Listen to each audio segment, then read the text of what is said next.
ഓണസദ്യയിൽ നിങ്ങൾക്ക് ഏറ്റവും ഇഷ്ടപ്പെട്ട വിഭവം എന്ന് താഴെ കമന്റ് ചെയ്യുക. ഇന്ന് നമ്മൾ ചെയ്യാൻ പോകുന്നത് കൊല്ലം സ്റ്റൈൽ ഒരു കൂട്ടുകറിയാണ്. സാധാരണ സ്പൈസസിന് പേര് കേട്ട കൊല്ലത്ത് നമ്മൾ ഉണ്ടാക്കുന്ന കൂട്ടുകറിയിൽ ഒരല്പം കുരുമുളകിന്റെ അളവ് കൂടുതലായിരിക്കും. വെൽക്കം ടു ക്യോക്കർ ഓണ മഹോത്സവം. നമ്മൾ ചൂടായിട്ട് വന്ന ഓട്ടുരുളിയിലേക്ക് ക്യൂബായിട്ട് കട്ട് ചെയ്ത് വെച്ചിട്ടുള്ള ചേനയും കായ ഇട്ട് കൊടുക്കാണ്.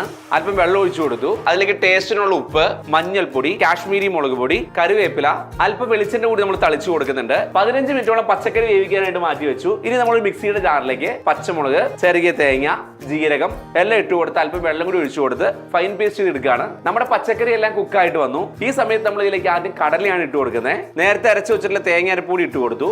എല്ലാം നന്നായിട്ട് മിക്സ് ചെയ്യുക. എല്ലാം നന്നായിട്ട് വെന്ത് വന്നു. ഈ സമയത്ത് നമ്മൾ അല്പം ശർക്കര ചേർത്ത് കൊടുക്കുന്നുണ്ട്. എല്ലാം നന്നായിട്ട് മിക്സ് ചെയ്തു. നമ്മൾ ഈ സമയത്ത് ഇതിലേക്ക് ക്യോക്കർ ഓട്സ് ഇട്ട് കൊടുക്കാൻ പോണ്. ക്യോക്കർ ഓട്സ് നാച്ചുറൽ ഹോൾ ഗ്രെയിൻസ് കൊണ്ട് ഉണ്ടാക്കിയോണ്ട് എനർജി നിലനിർത്താൻ സഹായിക്കും. ക്യോക്കർ ഓട്സ് നമ്മൾ വറുത്തിട്ടാണ് ഇട്ട് കൊടുക്കുന്നത്. അതിനായിട്ട് നമ്മൾ പാനിലേക്ക് ഓട്സ് ഇട്ട് കൊടുത്തു. ഈ ഒരു പരുവത്തിൽ ചേഞ്ച് ചെയ്ത് നമ്മൾ കൂട്ടുകറിയിലേക്ക് ഇട്ട് കൊടുക്കുകയാണ്. ഒരു 5 മിനിറ്റ് ഇതെല്ലാം കുക്ക് ചെയ്തെടുക്കുന്നുണ്ട്. ഈ സമയം കൊണ്ട് നമ്മൾ തേങ്ങ വറവൽ തയ്യാറാക്കാനായിട്ട് പോവാണ്. കടുക് പൊട്ടിക്കുക. അതിലേക്ക് കറിവേപ്പില, ഉണക്കമുളക്, ചെറുകിയ തേങ്ങ, അതെല്ലാം ഒരു ബ്രൗൺ കളർ ആവുന്ന വരെ സോട്ട് ചെയ്തെടുക്കുകയാണ്.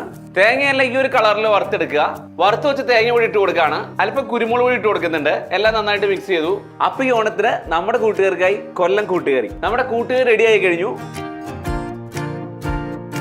അടുത്ത വിഭവമായി അടുത്ത ജില്ലയിൽ ക്യോക്കറിനൊപ്പം.